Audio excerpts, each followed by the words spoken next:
ಯಾವುದೇ ಥರ ಜನಗಳು ಪ್ರವಾಸಿಗರು ಯಾರು ಬರಲ್ಲ ಅಂತ ಯಾರೂ ಇರಲ್ಲ.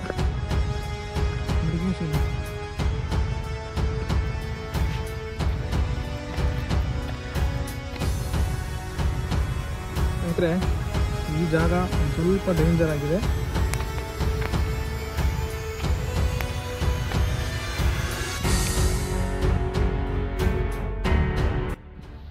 ನಮಸ್ಕಾರ ಸ್ನೇಹಿತರೆ, ಶುಭೋದಯ, good morning, welcome back to Sanchara with Karthik ಚಾನಲ್ಗೆ. ಸ್ನೇಹಿತರೆ, ಇವತ್ತು ನಾನೊಂದು ಅಭೇದ್ಯವಾದಂಥ ಕೋಟೆಗೆ ನಿಮ್ಮನ್ನೆಲ್ಲರನ್ನೂ ಟ್ರೆಕ್ಕಿಂಗ್ಗೆ ಕರ್ಕೊಂಡ್ಬಂದಿದ್ದೀನಿ. ಈ ಅಭೇದ್ಯವಾದ ಕೋಟೆ ಎಲ್ಲಿರೋದು, ಇದರ ಇತಿಹಾಸ ಏನು ಅಂತ ಒಂದೊಂದಾಗಿ ತಿಳಿಯೋಣ. ಸ್ನೇಹಿತರೆ, ನೀವು ನೋಡ್ತಾ ಇದ್ದೀರಲ್ಲ, ನನ್ನ ಹಿಂದೆ ಇರುವಂಥ ಬೆಟ್ಟದ ಮೇಲೇ ಒಂದು ಅಭೇದ್ಯವಾದಂಥ ಕೋಟೆ ಇರೋದು. ಬನ್ನಿ, ಇವತ್ತು ಆ ಕೋಟೆಗೆ ನಿಮ್ಮನ್ನೆಲ್ಲರನ್ನೂ ಕರ್ಕೊಂಡು ಹೋಗ್ತೀನಿ. ಬನ್ನಿ ಸ್ನೇಹಿತರೆ.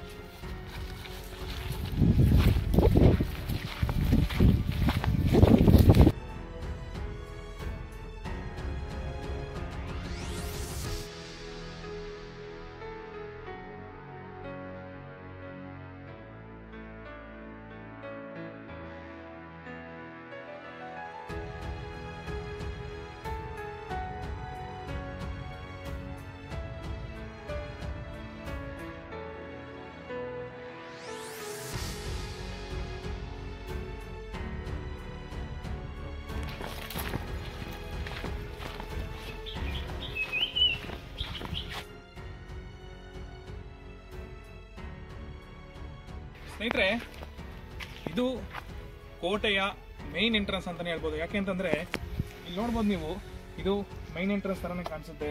ಹಾಗೆ ಈ ಮೇಲ್ಗಡೆ ಇರುವಂತ ಕಲ್ಲುಗಳು ಕೂಡ ಎಲ್ಲ ಬಿದ್ದೋಗೈತೆ. ಇಲ್ಲಿ ಯಾವುದೇ ತರ ಜನಗಳು ಪ್ರವಾಸಿಗರು ಯಾರು ಬರಲ್ಲ ಅಂತ ಒಂದು ನಿರ್ಜನವಾದ ಪ್ರದೇಶ. ಹಾಗಾಗಿ ಇಲ್ಲೆಲ್ಲ ಕೆಲವೊಂದು ಕಂಬಗಳಾಗ್ಬೋದು, ಇದ್ರ ಮೇಲೆ ನಿಂತಿರುವಂಥ ಕಲ್ಲುಗಳಾಗ್ಬೋದು, ಎಲ್ಲಾನು ನಾಮಶೇಷವಾಗಿ ಹೋಗಿದೆ. ಬನ್ನಿ ಸ್ನೇಹಿತರೆ, ಮುಂದೆ ಹೋಗೋಣ.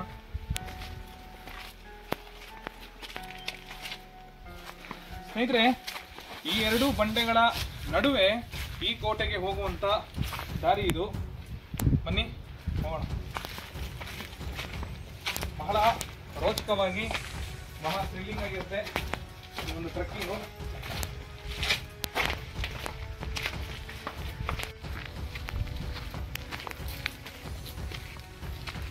ಸ್ನೇಹಿತರೆ, ಎರಡನೇ ವಾರ ಅನ್ಕೊಂತೀನಿ, ಎಲ್ಲ ಕಲ್ಲುಗಳೆಲ್ಲ ಬಿದ್ದೋಗೈತೆ.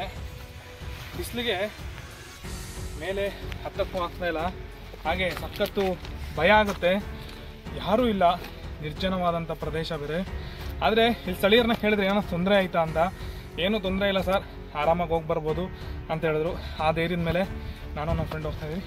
ನಿಮ್ಮನ್ನು ಕರ್ಕೊಂಡು ಬನ್ನಿ ಸ್ನೇಹಿತರೆ. ಇಲ್ಲಿಗೆ ನಮ್ಮ ಫ್ಲ್ಯಾಟ್ ಆಗಿದ್ದಂಥ ದಾರಿ ಮುಗೀತು. ಹಾಗೆ ಈ ಬೆಟ್ಟನ ನಾವು ಹತ್ತಬೇಕು. ಬನ್ನಿ. ಆದರೆ ಇಲ್ಲಿ ನೋಡ್ತಾ ಇರ್ಬೋದು, ಸಣ್ಣ ಸಣ್ಣದಾಗಿ ಮೆಟ್ಲುಗಳನ್ನು ಮಾಡಿದ್ದಾರೆ. ಆದರೆ ಇಲ್ಲೊಂದು 5 ಮೆಟ್ಲು ಮಾಡಿದ್ದಾರೆ ಅಷ್ಟೇ. ಇನ್ನು ಮಿಕ್ಕಿದೆಲ್ಲ ಬರೀ. ಸ್ನೇಹಿತರೆ, ಇಲ್ಲಿಂದ ಸಣ್ಣ ಸಣ್ಣದಾದ ಮೆಟ್ಲು ಸ್ಟಾರ್ಟ್ ಆಗುತ್ತೆ.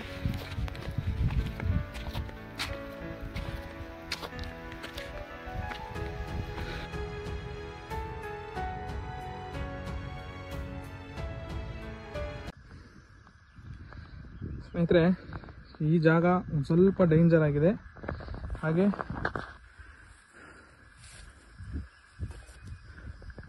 ಈ ಜಾಗನೂ ಸ್ವಲ್ಪ ಡೇಂಜರ್ ಆಗಿದೆ, ನೋಡ್ಕೊಂಡು ಹೋಗಿ.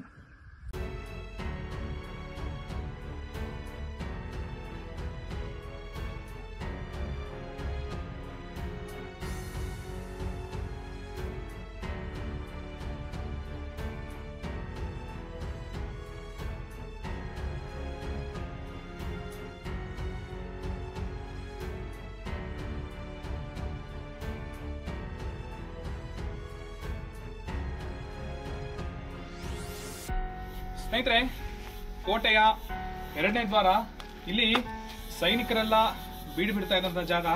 ಇಲ್ಲಿ ಬೀಡ್ಬಿಟ್ಟು ಕೋಟೆಯನ್ನ ಕಾವಲು ಕಾಯ್ತಂಥ ಜಾಗ. ಸ್ನೇಹಿತರೆ, ಬನ್ನಿ, ಇನ್ನು ಸ್ವಲ್ಪ ದೂರ ಹೋದ್ರೆ ನಿಮಗೆ ಕೋಟೆನ ತೋರಿಸ್ತೀನಿ. ಬನ್ನಿ.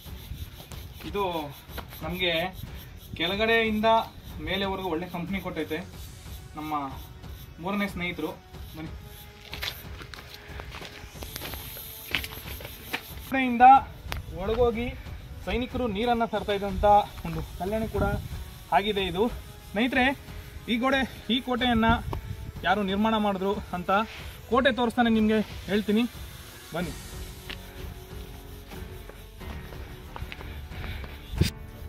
ಸ್ನೇಹಿತರೆ, ಕೋಟೆ ಗೋಡೆಗಳೆಲ್ಲ ಆಲ್ರೆಡಿ ಹಾಳಾಗಿ ಕುಸಿದು ಮಳೆಯಿಂದ ಬಿದ್ದಿದೆ. ಇದನ್ನು ಸಂರಕ್ಷಣೆ ಮಾಡೋಕ್ಕೆ ಯಾರೂ ಇಲ್ಲ. ಇದನ್ನು ನಾವೇ ಸಂರಕ್ಷಣೆ ಮಾಡೋಣ ಅಂದರೂ ಕೂಡ ನಮ್ಮ ಕೈಲಂತ ಶಕ್ತಿ ಇಲ್ಲ. ನೋಡಿ, ಗೋಡೆಗಳೆಲ್ಲ ಯಾವ ರೀತಿ ಬಿದ್ದು ಹಾಳಾಗ್ತಾ ಇದೆ. ಈ ಒಂದು ರತ್ನಗಿರಿ ಕೋಟೆಯ ಮೇಲಿರುವಂಥ ಒಂದು ದೇವಸ್ಥಾನ ಇದು. ಆದರೆ ಈ ದೇವಸ್ಥಾನದೊಳಗಡೆ ಯಾವುದೇ ಥರ ಮೂರ್ತಿ ಇಲ್ಲ, ಖಾಲಿ ಇದೆ. ಹಾಗೆ ಇಲ್ಲಿ ಬರುವಂಥ ಕೆಲವು ಪ್ರವಾಸಿಗರು ಇಲ್ಲಿ ನಿಧಿ ಇಕ್ಕಿರ್ಬೋದು ಅಂತ ಹೇಳಿ ಆ ದೇವರನ್ನ ಮೂರ್ತಿಯನ್ನು ತೆಗೆದು ಅಲ್ಲಿ ಬಗೆದ್ಬಿಟ್ಟವ್ರೆ. ನಿಮ್ಗೆ ಒಂದ್ಸರಿ ನೋಡ್ತೀನಿ. ಬನ್ನಿ.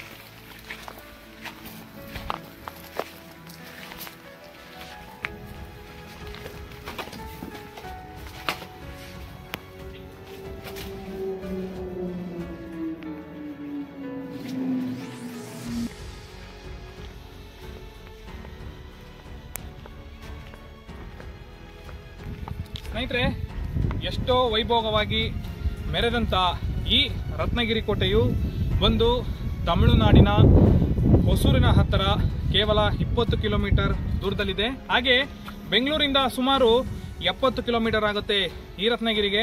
ಸ್ನೇಹಿತರೆ, ಈ ಕೋಟೆಯನ್ನು ಯಾರು ನಿರ್ಮಾಣ ಮಾಡಿದ್ರು ಅಂತ ನೋಡೋದಾದ್ರೆ, ಸ್ನೇಹಿತರೆ, ನಮ್ಮ ವಿಜಯನಗರದ ಅರಸರಾದಂಥ ಶ್ರೀಕೃಷ್ಣ ದೇವರಾಯರು ಇಲ್ಲಿ ಕೋಟೆಯನ್ನು ನಿರ್ಮಾಣ ಮಾಡ್ತಾರೆ.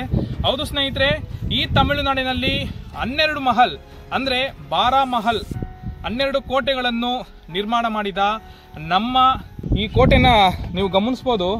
ಇಟ್ಟಿಗೆ ಕಲ್ಲುಗಳೆಲ್ಲ ಬಿದ್ದೋಗಿದೆ. ಸ್ನೇಹಿತರೆ ನೋಡಿ ಯಾವ ಥರ ಬಿದ್ದು ಹೋಗಿದೆ ಅಂತ ನೀವು ನೋಡ್ತಾ ಇದ್ದೀರಾ. ಈಗ ಬಿದ್ದೋಗಿ ನೋಡಿ ಯಾವ ರೀತಿ ಇದನ್ನು ಕಟ್ಟಿ ಎಲ್ಲ ಬಿದ್ದೋಗೈತೆ. ಇದನ್ನು ಉಳಿಸ್ಕೊಳಕ್ಕೆ ನಮಗೆ ಯೋಗ್ಯತೆ ಇಲ್ಲ. ಯಾಕೆಂದರೆ ಮುಂದಿನ ಪೀಳಿಗೆಗೆ ತೋರಿಸೋಣ ಅಂದರೂ ಇಲ್ಲಿ ಏನು ಉಳಿದಿರಲ್ಲ.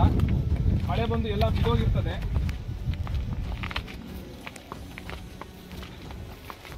ಸ್ನೇಹಿತರೆ, ನೀವು ಇಲ್ಲಿ ನೋಡ್ಬೋದು, ಈ ಬಂಡೆ ಮೇಲೆ ನೋಡಿ, ಈ ಇಳಿಜಾರಾದ ಬಂಡೆ ಮೇಲೆ ಈ ಥರ ಇಟ್ಟಿಗೆ ಕಲ್ಲುಗಳನ್ನ ಹೀಗೆ ಜೋಡಿಸಿ ಲೈನಾಗಿ ನೀವು ನೋಡ್ಬೋದು. ಈ ಕಡೆಯಿಂದ ಆ ಕಡೆವರೆಗೂ ಒಂದು ಗೋಡೆಯನ್ನು ಕಟ್ಟಿ, ಈ ಗೋಡೆಗಳೆಲ್ಲ ಮಳೆಗೆ ಬಿದ್ದೋಗೈತೆ. ಮಳೆ ನೀರು ಬಿದ್ದು ಬಿದ್ದೋಗೈತೆ. ಹಾಗೆ ನೀವು ಗಮನಿಸ್ಬೋದು, ಇಲ್ಲಿ ಮೆಟ್ಟಿಲುಗಳನ್ನ ಗಮನಿಸ್ಬೋದು ನೀವು. ಇಲ್ಲಿ ಮೆಟ್ಟಿಲುಗಳೈತೆ. ಈ ಮೆಟ್ಟಿಲುಗಳು ಬಂದು ಮೇಲ್ಗಡೆ ಬತ್ತೇರಿ ಇದೆ. ಈ ಬತ್ತೇರಿ ಮೇಲೆ ಸೈನಿಕರು ಕಾವಲು ಕಾಯ್ದಂಥ ಜಾಗ ಇದು. ನೀವು ಸ್ಟೆಪ್ಸ್ ಕೂಡ ಗಮನಿಸ್ಬೋದು. ಹಾಗೆ ಇದು ಬತ್ತೇರಿ.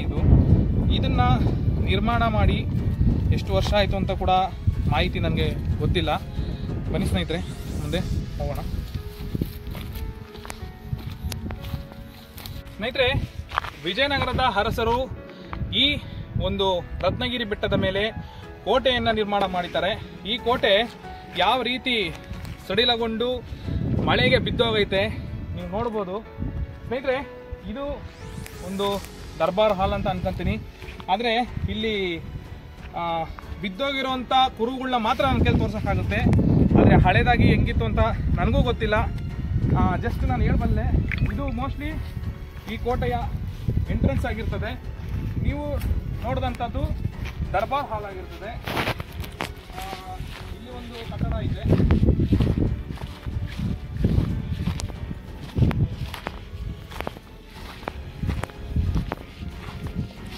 ಇದು ಒಂದು ಕಟ್ಟಡ. ಇದು ಮೋಸ್ಟ್ಲಿ ಯಾವುದಾದ್ರೂ ಅಡುಗೆ ಮನೆ ಆಗಿರ್ಬೋದು.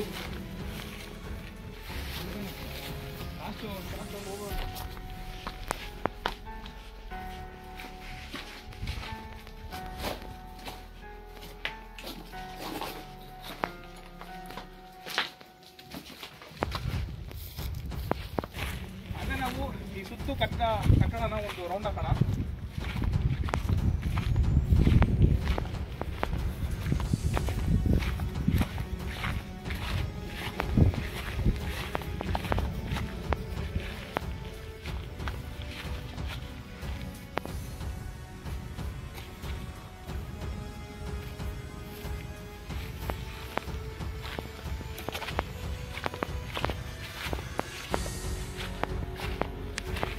ಸ್ನೇಹಿತರೆ, ವಿಜಯನಗರ ಸಂಸ್ಥಾನದ ಅರಸರಾದ ಶ್ರೀಕೃಷ್ಣ ದೇವರಾಯರು ಯಾಕೆ ಈ ಒಂದು ಬೆಟ್ಟದ ಮೇಲೆ ಈ ಕೋಟೆಯನ್ನ ನಿರ್ಮಾಣ ಮಾಡಿದ್ರು ಅಂತ ಸರಿಯಾಗಿ ನನಗೆ ಮಾಹಿತಿ ಗೊತ್ತಿಲ್ಲ.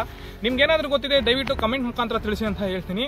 ಹಾಗೆ ಈ ಶ್ರೀಕೃಷ್ಣ ದೇವರಾಯರ ನಂತರ ಬಂದಂತ ಅರಸರು ಎಲ್ಲ ಇಲ್ಲಿ ಆಳ್ವಿಕೆಯನ್ನ ಮಾಡಿ ಹೋಗಾದ ಮೇಲೆ ಈ ಜಾಗಕ್ಕೆ ಟಿಪ್ಪು ಸುಲ್ತಾನ್ ಅವರು ಬರ್ತಾರೆ. ಈ ಜಾಗದಲ್ಲಿ ಟಿಪ್ಪು ಸುಲ್ತಾನ್ ಅವರು ಬಂದು ಕೆಲವೊಂದು ಚೇಂಜಸ್ ಅನ್ನ ಮಾಡ್ತಾರೆ. ಈ ಚೇಂಜಸ್ ಅನ್ನ ಮಾಡಾದ್ಮೇಲೆ ಈ ಕೆಲವೊಂದು ಕಟ್ಟಡಗಳನ್ನ ಮದ್ದುಗುಂಡು ಸಂಗ್ರಹ ಮಾಡ್ಕೊಳಕ್ಕೆ, ಆಮೇಲೆ ಬಂದೂಕುಗಳನ್ನ ಸಂಗ್ರಹ ಮಾಡ್ಕೊಳಕ್ಕೆ, ಕೆಲವೊಂದು ಯುದ್ಧಕ್ಕೆ ಬೇಕಾದಂತ ಸಾಮಗ್ರಿಗಳನ್ನ ಅವರು ಇಲ್ಲಿ ಶೇಖರಣೆ ಮಾಡ್ಕೊಳಕ್ಕೆ ಇದು ಒಂದು ಠಾಣೆಯನ್ನಾಗಿ ಮಾಡ್ಕೊಂತಾರೆ ಅಂತ ನಮಗೆ ಮಾಹಿತಿ ಇದೆ.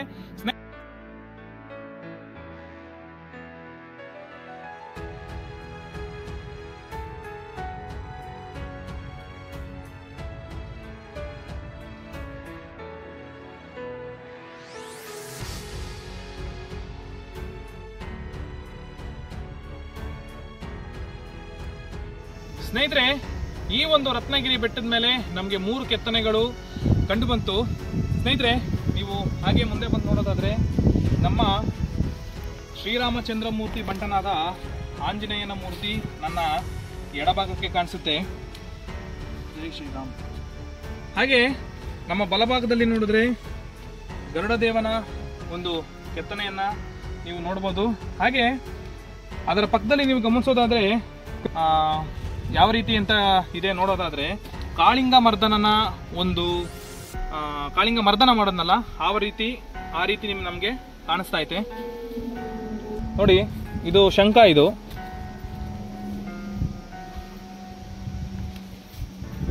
ಈ ಕಡೆ ಬಂದು ಚಕ್ರ. ಇದು